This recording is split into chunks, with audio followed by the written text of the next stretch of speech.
Hello बच्चों। तो कैसे हो आप सभी लोग। आई होप आप सब बहुत अच्छे होंगे, स्वस्थ होंगे, तंदुरुस्त होंगे और आज के इस सेशन के लिए रेडी भी होंगे। सबसे पहले मैं आप सभी का स्वागत करता हूँ हमारे इस यूट्यूब चैनल के अंदर जिसका नाम है ग्रिड पाथ कॉमर्स एकेडमी। और आई होप आपने लास्ट के जो 4 सेशंस थे इस चैप्टर के वो सब देख लिए होंगे और उसके बाद ही ये वाला सेशन देख रहे होंगे।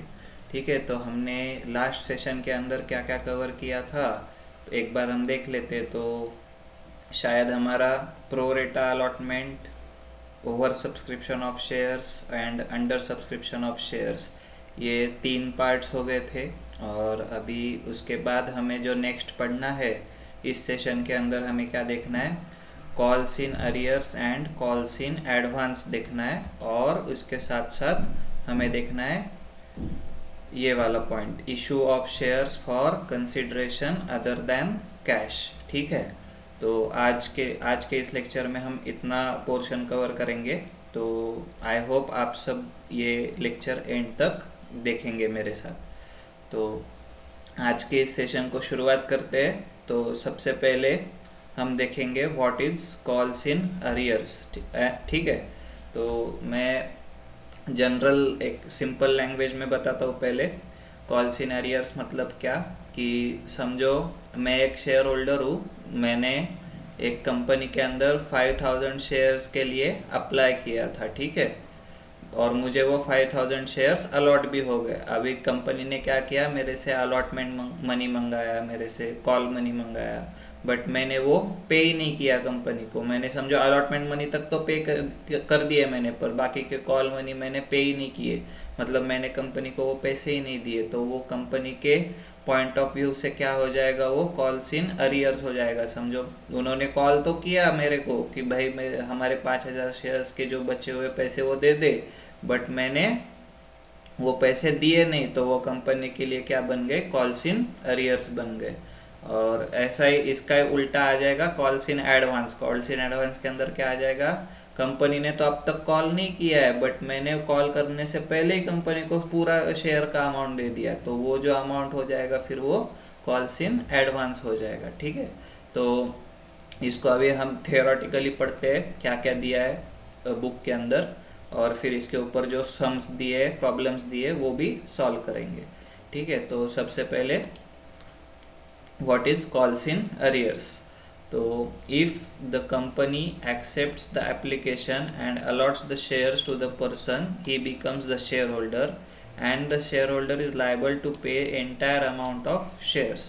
In case he fails to pay the allotment and calls on shares, the unpaid amount is known as calls in arrears. मैंने जैसे बोला एप्लीकेशन करने के बाद अगर कंपनी ने अलॉटमेंट कर दिया है तो वो अलॉटमेंट का मनी और कॉल का मनी ये शेयर होल्डर को देना पड़ता है। बट अगर शेयर होल्डर ने नहीं दिया, वो fails to pay the allotment और call money, then he will that money will be treated as unpaid amount, and that unpaid amount is recorded as calls in arrears in the books of accounts. The unpaid amount on allotment and calls may be kept in their respective accounts for the balance or balance not received, or may be transferred to a new account that is calls in arrears account. एक तो वो balance वैसे का वैसा रख दो वो respective account के अंदर, या तो फिर उसको कॉल्स इन अरियर्स के अंदर ट्रांसफ़र कर दो। ये दोनों भी चीज़ें हम कर सकते हैं। वो बैलेंस वैसे का वैसा रखना मतलब क्या, अभी अलॉटमेंट समझो हमारा 50,000 रुपये से ड्यू था, बट हमको मिला 40,000 रुपये, तो हम क्या करेंगे, bank account debit 40,000 to allotment money account 40,000 ही करेंगे, और जो वो 10,000 का बैलेंस है वो अलॉटमेंट के अंदर वैसा ही रह जाएगा। और एल्स हम ऐसा भी कर सकते हैं, bank account debit 40,000, calls in arrears account 10,000 to allotment money account 50,000। तो इससे 50,000 नील हो जाएगा अलॉटमेंट का, और जो 10,000 का बैलेंस था वो कॉल्स इन अरियर्स के अंदर चला जाएगा। तो दोनों भी मेथड्स है, एक तो बैलेंस वैसा ही रख दो, या तो फिर कॉल्स इन अरियर्स के अंदर ट्रांसफ़र कर दो। The calls in arrears account has a debit balance which is shown as deduction from the paid up share capital on the liability side of the balance sheet. हमेशा याद रखना calls in arrears को जो होगा वो debit balance होगा, और वो डेबिट बैलेंस हम लाइबिलिटीज साइड में लिखेंगे पेड अप शेयर कैपिटल में से लेस करके। जैसे हम कैपिटल में से ड्राइंग्स लेस करते थे ना, वैसे हम पेड अप शेयर कैपिटल में से कॉल्स इन अरियर्स लेस करके लाइबिलिटीज साइड में जो भी होगा बैलेंस शीट के वो हम कॉल्स इन अरियर्स को शो करेंगे। तो अभी इसके ऊपर एक छोटा सा क्वेश्चन दिया गया है, वो क्वेश्चन हम पढ़ते क्या है।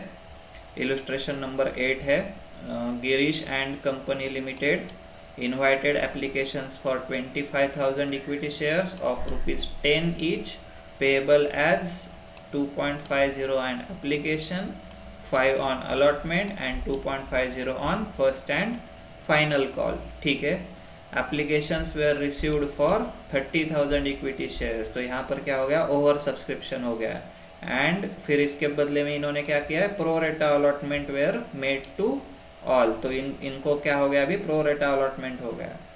All the money was duly received accept first and final call on 2,500 equity shares. तो इसके अंदर क्या है, कॉल्स इन अरियर्स भी है ये क्वेश्चन के अंदर। तो हमको अभी 3 चीज़ें याद रखनी है। एक तो हमको नॉर्मल अपनी जर्नल एंट्रीज करनी है, उसके साथ प्रो रेटा अलॉटमेंट करना है, और साथ साथ जो हमारा फर्स्ट एंड फाइनल कॉल है उसके अंदर 2,500 शेयर्स पे हमें हमारा जो कॉल मनी था वो भी हमको मिला नहीं है। ठीक है, तो वो कॉल मनी भी हमको कॉल्स इन अरियर्स के अंदर ट्रांसफ़र करना है। तो इसके अंदर क्या बोला है, show the about transactions in the books of company and also show the balance sheet. ठीक है, तो अभी यहाँ पर क्या आ जाएगा, हम स्टार्ट करते सॉल्यूशन क्या है देखने के लिए। तो इसके अंदर सबसे पहले journal entries in the books of Girish limited, आपका लेजर जर्नल का फॉर्मेट आ जाएगा, और हमारी पहली एंट्री क्या आएगी, एप्लीकेशन मनी रिसीव्ड की। तो एप्लीकेशन मनी रिसीव्ड के अंदर क्या आ जाएगा बच्चों, bank account debit to equity share application account, और हमें एप्लीकेशन कितने पे मिले हैं, 30,000 इक्विटी शेयर्स पे ₹2.5 के हिसाब से हमें एप्लीकेशन मिला है। तो हमारा क्या जाएगा यहाँ पर 75,000। तो एंट्री क्या बन जाएगी, bank account debit 75,000 to equity share application account 75,000। तो ये हो गई हमारी एप्लीकेशंस रिसीव्ड वाली एंट्री। बट इसमें से हमने क्या किया है, प्रो रेटा अलॉटमेंट किया है, हमने सिर्फ 25,000 इक्विटी शेयर्स ही इशू किए हैं, बराबर। तो अब हमारा क्या हो जाएगा, जो ऊपर का 5,000 इक्विटी शेयर है उसके ऊपर जो हमको एप्लीकेशन मनी मिला था वो मनी हमारा एक्सेस हो गया है। तो वो एक्सेस अलॉटमेंट मनी हम क्या कर देंगे, शेयर अलॉटमेंट के अंदर ट्रांसफ़र कर देंगे। तो इसके लिए अब हमारी एंट्री क्या बन जाएगी, equity share application account debit 75,000, और इसमें से कैपिटल का कितना था, equity share capital account credit हो जाएगा कितने से, 62,500 से, क्योंकि हमने सिर्फ 25,000 शेयर्स ही इशू किए। तो वो 25,000 शेयर्स इंटू ₹2.50 के हिसाब से कितना आ जाएगा, 62,500 आ जाएगा, बराबर। और फिर बचा कुचा जो था वो हमने एडजस्ट कर दिया, तो एडजस्टमेंट के लिए क्या आ जाएगा, शेयर अलॉटमेंट अकाउंट आ जाएगा, और वो हमने कितना किया, 500 शेयर्स इंटू ₹2.50 पर शेयर एडजस्ट किया है, तो उसका अमाउंट आ जाएगा 12,500। तो ये एंट्री आए हो आप सबको समझ गई होंगी। Equity share application account debit 75,000 to equity share capital account 62,500 to share allotment account 12,500। और नरेशन इसके अंदर क्या आएगा, being application money on 25,000 shares transferred to share capital and excess application money has been adjusted. ठीक है, इसके बाद next entry क्या आएगी, अलॉटमेंट मनी ड्यू की एंट्री आएगी। अभी हमको अलॉटमेंट मनी कितना बोला गया है, ₹5 ऑन अलॉटमेंट।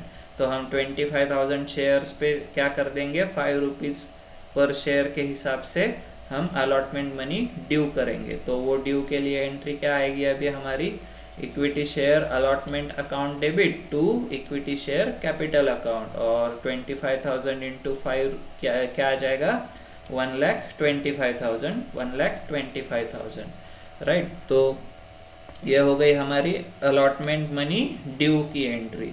और इसके बाद हम अभी क्या करेंगे, अलॉटमेंट मनी रिसीव करेंगे। तो अलॉटमेंट मनी रिसीव करते वक्त हम क्या एंट्री करेंगे, bank account debit to equity share allotment account. और हमको जैसे कि पहले ही 12,500 मिल गए थे, तो अभी वो हमको नहीं मिलने वाले, बराबर। तो हमको कितने मिलेंगे, सिर्फ 1,12,500 रुपये मिलेंगे। तो हम 1,12,500 यहाँ पर क्रेडिट कर देंगे बैंक के अंदर, मतलब बैंक अकाउंट डेबिट हो जाएगा 1,12,500 से, और इक्विटी शेयर अलॉटमेंट अकाउंट हमारा क्रेडिट हो जाएगा 1,12,500 से। तो ये इसके अंदर फिर शेयर अलॉटमेंट जो अकाउंट था वो हमारा नील हो जाता है, उसका बैलेंस 0 हो जाता है। तो हम नरेशन क्या लिखेंगे, being share allotment money on 25,000 equity shares at ₹5 per share received आ जाएगा हमारा इसके अंदर। इसके बाद हमको क्या करना है, अभी first and final call due करना है। तो वो ड्यू करने के लिए हम क्या एंट्री करेंगे, equity share first and final call account debit to equity share capital account. और इसका हमारे को क्या आ जाएगा यहाँ पर narration, being first share first and final call money on 25,000 share at ₹2.5 per share due आ जाएगा। तो इसके बाद हमारा अमाउंट क्या बन जाएगा यहाँ पर, ₹62,500, ₹62,500, ये हमारा अमाउंट आ जाएगा, ठीक है। अभी हमने ड्यू तो कर लिया है, पर यहाँ पर अभी ट्विस्ट क्या है हमारे क्वेश्चन के अंदर, भाई हमको 2,500 शेयर्स पे पैसे मिले ही नहीं है। तो हम मिले ही नहीं है तो हम इसको क्या कर देंगे, कॉल्स इन अरियर्स अकाउंट के अंदर इसको ट्रांसफ़र कर देंगे। तो अभी हमारी एंट्री यहाँ पर क्या आ जाएगी, bank account debit. Bank account debit अभी कितने से होगा, हमको कितने शेयर्स के ऊपर पैसा मिला है, तो हमको सिर्फ मिला है 22,500 शेयर्स के ऊपर पैसा मिला है, क्योंकि हमको 2,500 के ऊपर नहीं मिला है। तो वो हमारा कॉल सिनारियस में जाएगा, और जो मिला है 22,500 पे वो हमारा जाएगा बैंक अकाउंट के अंदर, क्योंकि वो पैसा हमको मिल चुका है। तो बैंक अकाउंट डेबिट हो जाएगा 56,250। कैसे आया ये, 22,500 इंटू ₹2.5 पर शेयर के हिसाब से।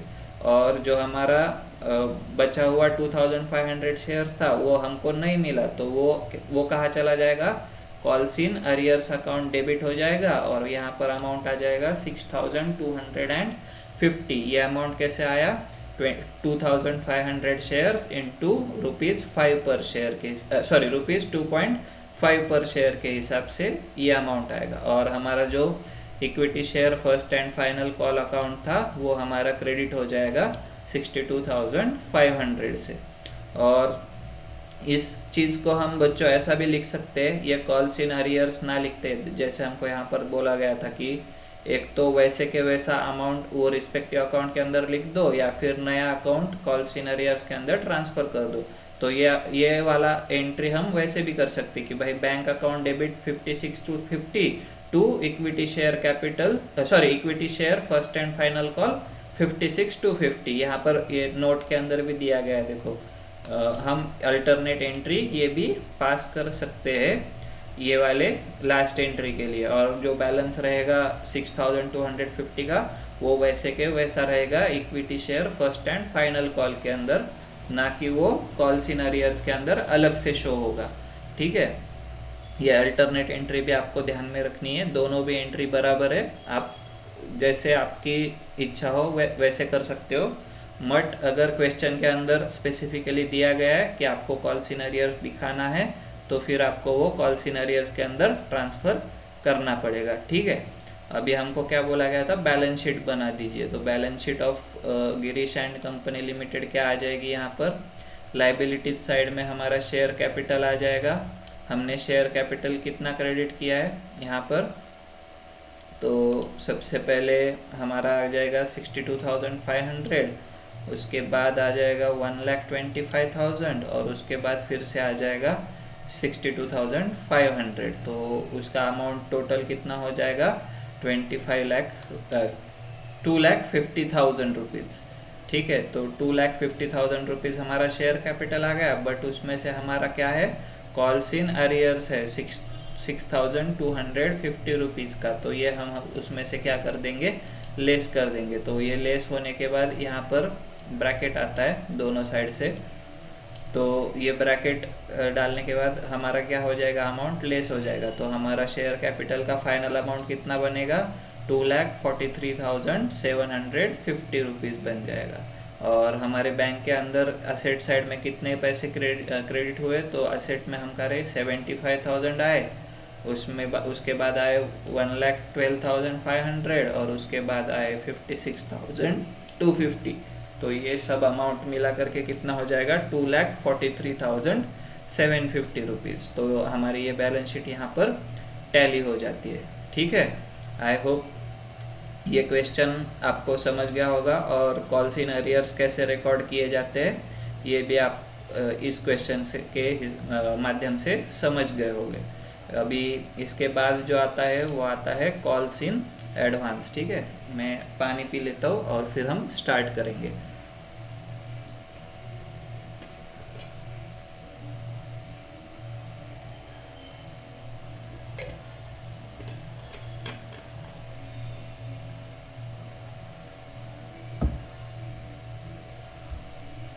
यस, तो हमारा नेक्स्ट पार्ट क्या है अभी, calls in advance. Calls in advance क्या है, शेयर होल्डर्स ने कॉल ड्यू करने से पहले पूरा का पूरा अमाउंट पे कर दिया है। ठीक है, तो उसके लिए क्या अभी एंट्री होगी, हमको ये देखना है इसके अंदर। तो कंपनी थ्योरी क्या दिया है इसके अंदर अभी देखते हैं। तो कंपनी में receive call in advance the amount paid by the shareholders of the company before a particular call is made is known as call in advance. It is a liability of the company and should be transferred to calls in advance accounts, and it is adjusted with the respective call made in future. Till then it is shown as liability in the balance sheet. Simple है, calls in advance हमको अलग से show करना पड़ेगा balance sheet के अंदर liabilities side में, क्योंकि वो कंपनी का अब तक कंपनी ने ड्यू नहीं किया है ना, मतलब कंपनी ने कॉल ही नहीं किया है, तो वो कंपनी का लाइबिलिटी हो जाएगा। जब कंपनी उसको कॉल कर देगी तो वो ऑटोमेटिकली वो कॉल्स इन एडवांस अकाउंट से हटके वो कहाँ पर चला जाएगा, वो लाइबिलिटी जो ड्यू किया था उसके अंदर वो ट्रांसफ़र हो जाएगा। तो इसलिए तब तक वो लाइबिलिटी है, बट बाद में वो शेयर हमारा शेयर कैपिटल बन जाएगा। तो अभी इसके लिए हम क्या करेंगे, अभी क्वेश्चन दिया गया है तो वो क्वेश्चन सॉल्व करेंगे, और उसके अंदर जो हमारा बोला गया है, जो भी अकाउंट हमको बनाना है, तो वो अकाउंट हम अभी इसके अंदर बनाएंगे, कॉल्स इन एडवांस वाला। ठीक है, तो क्वेश्चन अभी पढ़ते हैं। सबसे पहले क्वेश्चन क्या दिया गया है, तो क्वेश्चन है Archana limited issues 10,000 share of ₹10 each payable at ₹12 payable as ₹3 on application, ₹5 on allotment and ₹4 on first and final call. और जो ये ₹5 था ये विद प्रीमियम था। ठीक है, तो इसके अंदर हमें शेयर्स जो इशू करने वो एट प्रीमियम इशू करने हैं, बराबर। तो applications were received for 8,000 shares only. यहाँ पर क्या हो गया है, अंडर सब्सक्रिप्शन हो गया है। 10,000 इशू किया था बट 8,000 का ही एप्लीकेशन मिला है, तो ये अंडर सब्सक्रिप्शन वाला केस है, और प्रीमियम वाला भी केस है, मतलब दो साथ में आ गए। और इसके साथ कॉल्स इन एडवांस भी है, जो Ketan a share holder of 400 shares made a full payment at the time of allotment, मतलब कॉल मनी ड्यू करने से पहले ही अलॉटमेंट में ही सारा उसने पैसा पे कर दिया है, बराबर। तो अभी हमको क्या करना है, ट्रांजैक्शंस रिकॉर्ड करने हैं अर्चना लिमिटेड के बुक्स के अंदर। तो अभी हम इसका आंसर देखते हैं क्या दिया है। तो आंसर के अंदर सबसे पहले आ जाएगी हमारी एप्लीकेशन मनी रिसीव्ड वाली एंट्री। तो सबसे पहले journal entries in the books of Archana limited, उसके बाद आएगा bank account debit to share equity share application account आना चाहिए। यहाँ पर बोला नहीं है ना कौन से शेयर से, सिर्फ शेयर्स बोले, प्रेफरेंस नहीं बोला, इक्विटी नहीं बोला, इसलिए हमने यहाँ पर आंसर के अंदर भी क्या कर लिया, शेयर एप्लीकेशन अकाउंट ले लिया। ठीक है, तो हमको अभी कितना एप्लीकेशंस मिले, 8000 एप्लीकेशंस मिले। तो 8000 एप्लीकेशंस के ऊपर ₹3 पर शेयर के हिसाब से हमको कितना अमाउंट मिला, 24,000 हमको मिला है। और ये हम क्या कर देंगे, नेक्स्ट एंट्री के अंदर शेयर कैपिटल के अंदर ट्रांसफ़र कर देंगे। तो हमारा क्या आ जाएगा, share application account debit to share capital account ₹24,000 ₹24,000 और application money being transferred to share capital account. ये हमारा नरेशन बन जाएगा इसके अंदर। और इसके बाद हम क्या करेंगे, अभी अलॉटमेंट मनी ड्यू का एंट्री करेंगे। तो अलॉटमेंट मनी ड्यू हमारा क्या है, प्रीमियम के साथ है। तो हमारा प्रीमियम कितना है, ₹10 का शेयर हमने ₹12 पे इशू किया है। तो हमारा प्रीमियम कितना बन जाएगा, ₹2 पर शेयर हमारा प्रीमियम बन जाएगा। तो ये जो अलॉटमेंट मनी है ₹5 का, इसमें से जो ₹2 है वो प्रीमियम के है और ₹3 जो है वो कैपिटल के है। ठीक है, तो हमारी एंट्री अब यहाँ पे क्या बन जाएगी, share allotment account debit to share capital account to share premium account. तो अभी हमारा अलॉटमेंट के अंदर प्रीमियम का अमाउंट कितना था, ₹2 पर शेयर का था। तो हमने अभी 8000 शेयर्स के ऊपर ₹2 पर शेयर के हिसाब से कितना जाएगा शेयर प्रीमियम को, 16,000 रुपीज़। और बाकी का जो बचा ₹3 था कैपिटल का, वो कहाँ जाएगा, टू शेयर कैपिटल कितना जाएगा, 8000 इंटू 3 24,000 जाएगा। और ये दोनों का टोटल शेयर अलॉटमेंट के अंदर डेबिट हो जाएगा, कितने से, 40,000 रुपीज़ से। और हमारा नरेशन क्या आ जाएगा, being allotment money on 8000 shares at ₹5 per share is due. ये ड्यू आने के बाद अब हमको क्या हो जाएगा, यहाँ पर अलॉटमेंट मनी रिसीव्ड का एंट्री आ जाएगा। बट अभी हमको क्या हुआ है, अलॉटमेंट मनी तो पूरा रिसीव हुआ ही है सबके तरफ से, बट जो हमारा नेक्स्ट कॉल मनी था कितना था, हमारा नेक्स्ट कॉल मनी ₹4 जो था फाइनल कॉल मनी, तो वो ₹4 भी हमको एक शेयर होल्डर जिसके पास 400 शेयर्स थे, जो केतन था उसके पास हमारे 400 शेयर्स थे, तो वो 400 शेयर्स का भी हमको कहाँ पर मिल गया, अलॉटमेंट के अंदर ही मिल गया। तो हम उसको क्या कर देंगे, अलॉटमेंट के अंदर ही पैसा मिला है तो हमको वहाँ पर ही रिकॉर्ड करना पड़ेगा। तो वो हम क्या करेंगे, वहीं पर रिकॉर्ड करेंगे। तो अभी एंट्री क्या आ जाएगी, देखो हमारी, तो बैंक अकाउंट डेबिट हो जाएगा, शेयर अलॉटमेंट अकाउंट क्रेडिट होगा और उसके साथ साथ कॉल्स इन एडवांस भी क्रेडिट होगा। कैसे, तो बैंक के अंदर हमको कितना पैसा आया टोटल मिला करके, ये 40,000 जो अलॉटमेंट का ड्यू था वो आया, और उसके साथ साथ ये 400 शेयर्स जो थे उसके ऊपर ₹4 के हिसाब से हमको फाइनल कॉल मनी भी मिला है। तो ये 4 4 16, तो 1600 हमको एक्स्ट्रा मिल गए पहले ही, जो हमको बाद में चाहिए थे। तो वो हम क्या कर देंगे, कॉल्स इन एडवांस करके रिकॉर्ड करेंगे। तो हमको टोटल अमाउंट कितना मिला है, 41,600 मिला है। बट उसमें से जो था शेयर अलॉटमेंट का कितना था, सिर्फ 40,000 था, और जो फिर बाकी बचा था वो क्या था, कॉल्स इन एडवांस का था। तो वो एडवांस मनी हम क्रेडिट कर देंगे कॉल्स इन एडवांस को। ठीक है, ये एंट्री आपको समझ गई होगी। इसका नरेशन क्या आ जाएगा, being share allotment money on 8000 equity shares at ₹5 per share and first and final call money on 400 shares at ₹4 per share has been receive. Due करने के पहले हमको रिसीव हो गए, इसलिए वो कहाँ जाएंगे, कॉल्स इन एडवांस के अंदर जाएंगे। कौन से, first and final call money.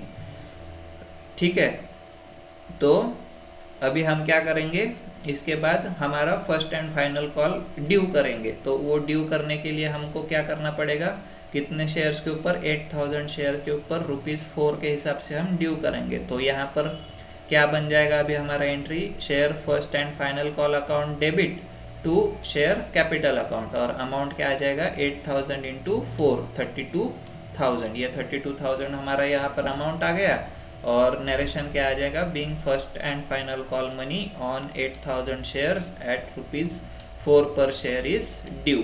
तो ये ड्यू वाला एंट्री हमारा यहाँ पर बन गया। ठीक है, ये कौन सा आया, फर्स्ट एंड फाइनल कॉल का ड्यू आया। बट अभी हम रिसीव करेंगे ये कॉल को, हमको पूरे पैसे तो मिल गए इसके अंदर। तो अब हम क्या करेंगे, यहाँ पर बैंक अकाउंट डेबिट करेंगे, और जो हमको ये कॉल्स इन एडवांस पहले मिला था, वो कॉल्स इन एडवांस जो हमने पहले क्रेडिट किया था, वो कॉल्स इन एडवांस अब हम ये रिसीव्ड वाले एंट्री के अंदर डेबिट करेंगे, ताकि वो जो क्रेडिट बैलेंस था वो डेबिट करके नील हो जाए। और हम किस चीज़ का तो वो था, तो वो share first and final call account का था। तो हमारा share first and final call हमने जिस अमाउंट से ड्यू किया था ₹32,000 से, वो हमारा यहाँ पर क्रेडिट हो जाएगा, और उसमें से हमको 1600 जो थे वो पहले ही मिल गए थे कॉल्स इन एडवांस के, तो वो डेबिट हो जाएंगे। और बाकी का जो बचा पैसा था 7,600 शेयर्स के ऊपर ₹4 के हिसाब से वो हमको मिल गया, तो वो हमारा आ जाएगा यहाँ पर बैंक अकाउंट के अंदर ₹30,400। और फिर हमारा नरेशन क्या बन जाएगा, being share first and final call on 7,600 shares at ₹4 per share received and ₹4 and 400 shares का जो 1600 था वो एडजस्टेड। तो ये हमको लिखना इसके अंदर ज़रूरी है। तो आई होप आप सबको ये वाला प्रॉब्लम समझ आया होगा, ये जर्नल एंट्रीज कैसे किए ये भी समझ आई होंगी। और अगर कुछ डाउट आता है तो आप मुझे पूछ सकते हो कमेंट्स के अंदर वगैरह। आई होप ये दोनों भी कॉल्स इन अरियर्स और कॉल्स इन एडवांस आप लोग समझ गए होंगे। और इसके बाद अभी हमारा एक छोटा सा पॉइंट बचता है जिसमें दिया गया है क्या, issue of shares for consideration other than cash. तो इसको मैं थोड़े पहले मेरी लैंग्वेज में समझा देता हूँ इजी वाली, बाद में हम इसका थ्योरी पार्ट पढ़ेंगे क्या दिया है।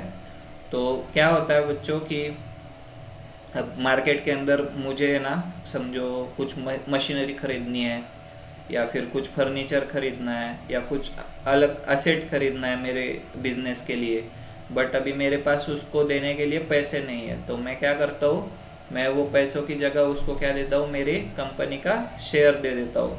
शेयर के अंदर मेरे इक्विटी के अंदर मैं उस वेंडर को क्या दे दूंगा, हिस्सा दे दूंगा एक। तो वो हिस्सा क्या बन जाएगा, वो मेरे शेयर कैपिटल का एक हिस्सा बन जाएगा। पर अभी शेयर्स तो हम कैश के सिवा इशू नहीं कर सकते, तो एक ऐसा भी कंसेप्ट आता है कि हम कुछ लेके एक आधा एसेट, उसके बदले में हम शेयर्स उस सामने वाले पर्सन को दे सकते। ये ऑलमोस्ट बार्टर सिस्टम जैसा होता है कि भाई तुम हमको ये एसेट दो, हम तुमको हमारे कंपनी के शेयर्स दे देंगे। तो अभी देखते हैं कि यहाँ पर थियरी के अंदर क्या बोला गया है। तो a company can issue its shares for consideration other than cash, ठीक है, such as against purchase of land and building, plant and machinery et cetera, ठीक है। The company purchase certain assets from the vendors on credit, instead of making payment to vendors in cash, the company issues them a certain agreed number of shares and at the agreed rate at the consideration of the assets purchase। वही है मैंने जो अभी बोला कि भाई मैं plant and machinery या लैंड एंड बिल्डिंग वेंडर्स के तरफ से परचेस कर लूँगा, और उनको पेमेंट कैश के बदले में मैं कैसे दूंगा, शेयर्स के फॉर्म में दूंगा। तो वही है इसका मीनिंग, एक्सप्लेनेशन। अभी इन्होंने जर्नल एंट्री क्या दिया है वो देखते हैं। तो सबसे पहले क्या आ जाएगा, हमारे बुक्स के अंदर असेट आ जाएगा। तो वो असेट हम कैसे रिकॉर्ड करेंगे, असेट को क्या होता है, डेबिट बैलेंस। तो हम असेट अकाउंट डेबिट करेंगे, और जो हमारा किससे हमने परचेस किया है वो वेंडर का अकाउंट हम क्रेडिट करेंगे, क्योंकि हमने ये परचेस क्रेडिट के ऊपर किया है ना कि कैश में किया है। तो हमारा एंट्री क्या आ जाएगा, asset account debit to vendors account आ जाएगा, और being asset purchased from the vendor, ये हमारा बन जाएगा नरेशन। और इसके बाद हमारा क्या आ जाएगा, इसके अंदर अलॉटमेंट ऑफ शेयर आ जाएगा वो वेंडर को। तो हम अलॉटमेंट ऑफ शेयर क्या कर देंगे, डायरेक्ट कर देंगे। इसके अंदर कोई एप्लीकेशन, अलॉटमेंट, फर्स्ट कॉल ऐसा कुछ नहीं होता है, डायरेक्ट हम शेयर कैपिटल के अंदर इसको हिस्सा दे देंगे। तो हमारा एंट्री क्या बन जाएगा यहाँ पर, वेंडर अकाउंट डेबिट, जितना भी बैलेंस होगा ऊपर हमने जो भी एसेट खरीदा है, समझो 10 लाख का एसेट खरीदा है, तो वेंडर यहाँ पर 10 लाख से डेबिट हो जाएगा to equity share capital account, हमारा कैपिटल अकाउंट क्रेडिट हो जाएगा इक्विटी शेयर दे के वो वेंडर को। तो यहाँ पर क्या आ जाएगा, being allotment of dash shares at rupees dash fully paid to the vendor, ये हमारा बन जाएगा यहाँ पर जर्नल एंट्री। ठीक है। Sometimes a company rewards its promoters for their services by issuing shares to them without any payment, such issue of shares also come under the issue of shares for consideration other than cash. The full amount of shares issued to promoters for their services is regarded on cost of goodwill, and the entry shall be just as same of the purchase of any asset, and the entry is goodwill account debit to share capital account. एक और concept है share of issue of share for consideration other than cash के अंदर। भाई मैं company का एक promoter हूँ, ठीक है, मैं प्रमोटर हूँ और मैं कंपनी के लिए बहुत अच्छा काम करता हूँ और मैं कंपनी को मेरी सर्विसेज प्रोवाइड करता हूँ कंपनी अच्छी रन करने के लिए। तो कंपनी क्या करती है, खुश होकर के मुझे कंपनी के अंदर शेयर्स अलॉट कर देती है। तो वो शेयर्स अलॉट जो करती है वो अकाउंटिंग टर्म्स में अभी कैसा होगा, आप तो डायरेक्ट ऐसे बिना कैश के तो शेयर अलॉट नहीं कर सकते, तो अकाउंटिंग टर्म्स में उसको क्या कहा जाता है, वो जो कॉस्ट था वो हमारा मतलब वो प्रमोटर का जो हम शेयर्स दे रहे वो हमारा क्या था, कॉस्ट ऑफ गुडविल था। तो वो एज अ गुडविल अकाउंट हम उसको क्या करते, डेबिट करते, और वो गुडविल अकाउंट डेबिट करने के बाद हम उसको क्रेडिट इफेक्ट क्या देंगे, फिर शेयर कैपिटल अकाउंट का देंगे। तो वहाँ पर एंट्री क्या बन जाएगी, गुडविल अकाउंट डेबिट हो जाएगा और जो हमारा शेयर कैपिटल था वो क्रेडिट हो जाएगा, और उसका नरेशन क्या आ जाएगा, allotment of dash shares of rupees dash each fully paid up to promoters. ठीक है, ये छोटा सा कंसेप्ट था इसका, issue of shares for consideration other than cash का। इसके अंदर ज़्यादा कुछ ऐसा है नहीं, ये आया तो आपको छोटा सा एक 2 मार्क वाला क्वेश्चन, 4 मार्क वाला क्वेश्चन आ सकता है 2-3 एंट्रीज़ के लिए, और ये आपको ज़्यादा ध्यान रखने की ज़रूरत नहीं है, बट इसकी भी प्रैक्टिस होना ज़रूरी है। तो आई होप गाइड्स आप सभी को ये वाले कंसेप्ट समझ गए होंगे, calls in arrears and calls in advance के। आई होप आप ये दोनों भी क्वेश्चन अभी घर जा कर के, मतलब आप तो घर पे ही हो, आप सॉल्व करेंगे और बिना देखे सॉल्व करेंगे। रिटर्न प्रैक्टिस पूरा करना है, लगे तो 2 बार करना है, कॉन्फिडेंस आने तक करते ही रहना है। ठीक है, तो अभी आज के लिए इस लेक्चर को हम एंड करते हैं। अभी हमारा ये वाला तो टॉपिक हो गया है, इसके बाद हमको नेक्स्ट क्या करना है, forfeiture of shares and re issue of shares करना है।